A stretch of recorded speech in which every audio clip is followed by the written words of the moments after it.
Latifabad unit number 8 से 12 और दीगर इलाकों में जाने वाली मेन सड़क की हालत जार अबतर हो गई। सड़क की हालत शदीद अरसे से खराब है और जगह जगह गंदगी और गिलाजत के ढेर लगे हुए हैं। इसके साथ साथ सड़क पर मौजूद गड्ढों ने शहरियों का जीना मुहाल करके रख दिया है।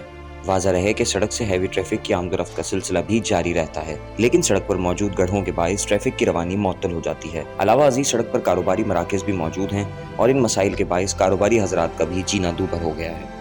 इलाका मकीनों ने हैदराबाद न्यूज़ से गुफ्तगू करते हुए बताया कि अरसे से सड़क शदीद टूट फूट का शिकार है, जबकि सड़क के साथ सौतेली माँ जैसा सलूक किया जा रहा है। इलाका मकीनों ने इंतजामिया से पुरजोर अपील की है कि जल्द इन मसाइल को हल किया जाए।